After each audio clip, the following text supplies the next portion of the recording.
Nilqawkom lura għal-programm il-Kamra, nfakrukom li fl-ewwel parti tal-programm tajna ħarsa qasira lejn bidliet li mistennijin jitresqu fil-Parlament u li jitrattaw it-qala, kif ukoll tajna ħarsa lejn uħud mill-kummenti li jitrattaw l-estimi tal-Ministeri tal-Infrastruttura u Trasport kif ukoll il-Ministeru tal-Ambjent. F'din l-aħħar parti tal-programm se nagħtu ħarsa lejn suġġett kompletament differenti, l-annimali u emendi flat dwar it-trattament xieraq tal-annimali li fil-fatt se jkunu qed jitilgħu għat-tieni qari, ġifieri għad-dibattitu fil-plenarja. Manna għandna l-Segretarju Parlamentari Alicia Buġeja Said, nilqak magħna u nirringrazzjak. Grazzi tal-istedina. Alicia, l-għanet malaj fil-qosor, x'inhu l-lan ta' dawn l-emendi? Ekku, dan l-emendi li qegħdin nresqu aħna bħalissa fil-Parlament tajjeb li nsemmu li dan wasal fit-tieni qari, qegħdin naraw kif ħankomplu nixprunaw aktar protezzjoni għall-annimali tagħna f'pajjiżna. Il-bżonn li aħna nkomplu nemendaw u nkomplu ntejbu il-qafas legali li diġà għandna għat-trattament u l-ħarsien tal-annimali inħass minħabba l-fatt li kellek anka forsi loopholes fil-liġi eżistenti li kienet anka tpoġġi sfidi sabiex anka timplementa il-policies tiegħek bl-aktar mod effikaċi. Ġifieri għandna diversi emendi li qegħdin jersqu f'dan l-abbozz, qed nitkellmu pereżempju fuq poteri lid-direttorat qabel kellek sitwazzjoni pereżempju fejn trid tagħti avviż 24 siegħa qabel tmur tagħmel ispezzjoni. X'kienet isir hawnhekk? Kellek sitwazzjoni fejn inti letteralment qed tagħti l-ċans li dak li jkun qed jaħbi l-evidenza li qed issir moħrija fuq xi annimal partikolari. U għaldaqstant b'din l-emenda partikolari ħanaraw illi ma natux dan iċ-ċans iżda fejn ikun hemm suspett raġonevoli li verament hemm moħrija, id-direttur ikun jista' jmur anke permezz b'għajnuna tal-pulizija sabiex jassistu sabiex ikun hemm passi neċessarji jittieħdu on the spot. Ħafna drabi naraw fuq il-medja soċjali, fuq Facebook, eċetera, ikollok ritratti ta' moħqrija, pereżempju, il-każ ta' moħqrija, u dawn ikunu segwiti minn dawn ikollhom bħala reazzjoni eluf ta' kummenti ġieli ta' kundanna. Imma l-kundanna mhux biżżejjed, importanti li min jaħqar l-annimali ikun hemm messaġġ fil-qorti kontra l-moħqrija tal-annimali. Allora, fejn jidħlu l-pieni? Dawn l-emendi li qed iressaq il-Gvern, x'differenza se jagħmlu? Liema pieni jew kif se jħarxu l-ġlieda kontra l-moħqrija fil-konfront tal-annimali? Vatiħed tajjeb insemmu Albert li dawk l-eluf ta' kummenti juru biċ-ċar l-empatija tal-ħafna nies, tal-ħafna animal lovers li għandna f'pajjiżna.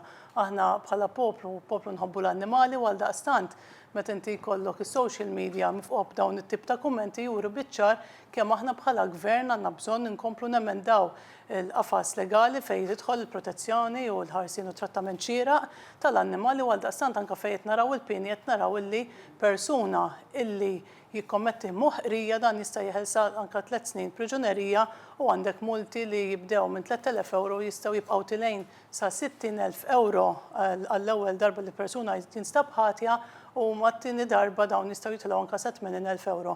Dan huwa messaġġ ċar li aħna mhux ħanaċċettaw li jkun hemm l-ebda tip ta' abbuż fuq l-annimali tagħna.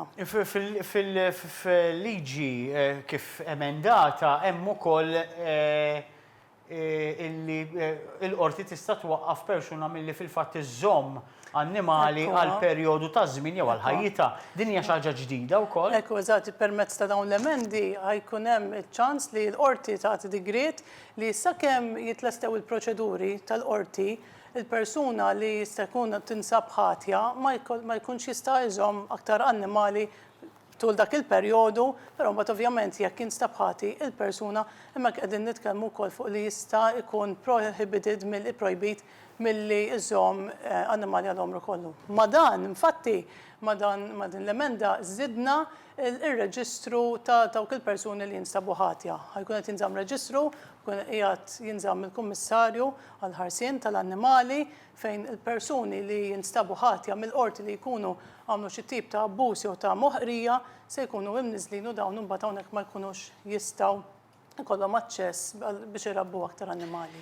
Parti naqra iktar kontroversjali minn din il-liġi jew minn dawn l-emendi li l-gvern qed iressa huwa f'dak li jitratta biex nuża l-kliem kif hemm flat razzezz ta' klieb perikolużi.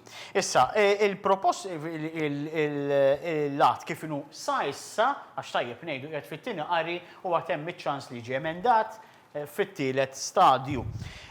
Però sa issa qed jgħid li għandu jkun hemm regolamenti sabiex ikun hemm lista ta' klieb li huma kkunsidrati perikolużi. Żewġ mistoqsijiet. Għandkom xi razzezz partikolari f'moħħkom u t-tieni mistoqsija għalfejn x'inhu l-iskop eżattament ta' din l-emenda?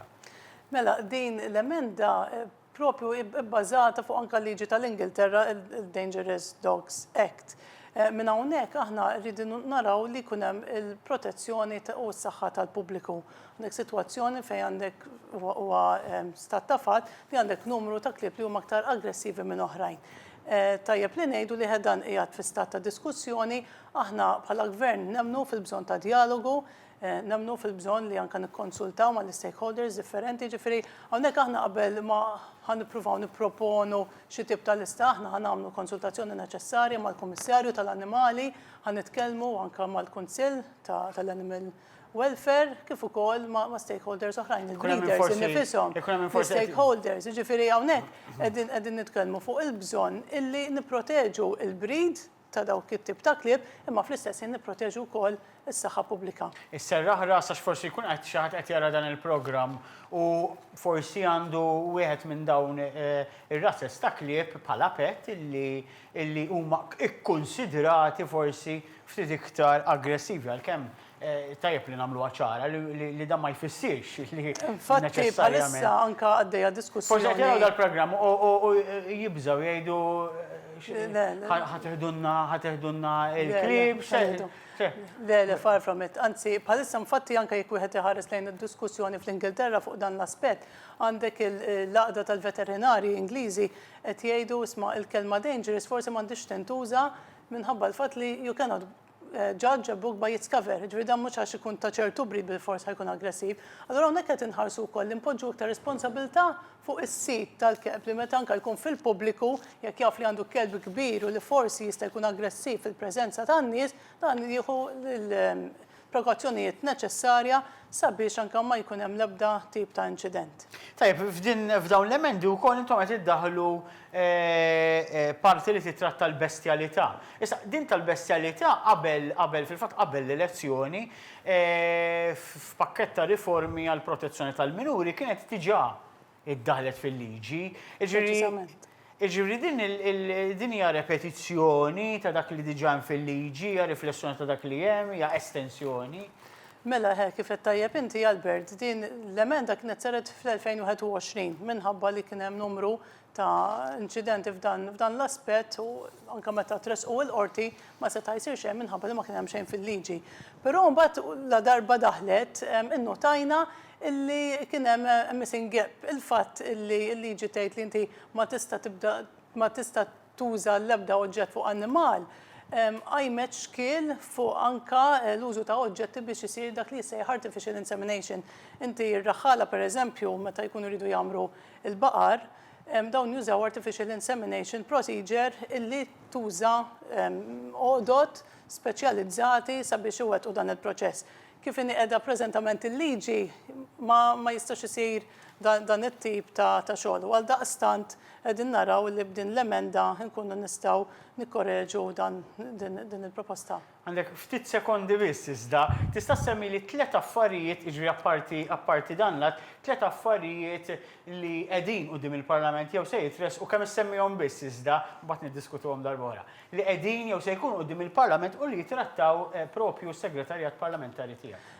Bħalissa dejja diskussjoni fuq l-att tas-sajt, hawnhekk qegħdin naraw li nirranġaw partijiet mill-liġi anke minħabba l-fatt li preżentament Albert is-sajjieda kull darba li jinqabdu jagħmlu illegalità jridu jersqu quddiem il-qorti. Hawnhekk aħna bdilna l-liġi b'tali mod illi s-sajjiet ikun jista' jaffaċċja l-ġustizzja b'mod amministrattiva, ġifieri toħorġu multa amministrattiva għal rejat li jkun wettaq. Aħna nemnu li dawn it-tip ta' liġijiet, dawn it-tip ta' qafas regolatorji jagħmlu ġustizzja ma' sajjieda u jkunu wkoll level playing field ma' sajjiet oħra f'stati membri Ewropej. Għaż-żewġ punti l-oħrajn, u mbagħad programm ieħor nirringrazzjak ħafna, nirringrazzja s-Segretarju Parlamentari Alicia Buġeja Sajd, dak kollox għallum l-appuntament tagħna jerġa' jkun mhux il-ġimgħa d-dieħla iżda issa 3 ġimgħat oħra minħabba li nhar il-ħadd tibda il-World Cup u allura jkun hemm dik il-pawża sakemm kulħadd jew kważi kulħadd joqgħod jara l-logħob tal-futbol. Aħna nerġgħu lura magħkom f'nofs Diċembru nkomplu niddiskutu dak li qed jiġri fil-Parlament kemm dak li se jkun qed jiġri proprju f'nofs Diċembru ukoll dak li se jkun qed jiġri fit-3 ġimgħat illi ġejjin. Nirringrazzjakom il-lejl tajjeb u l-appuntament tiegħi magħkom għal 3 ġimgħat oħra. Il-lejl tajjeb.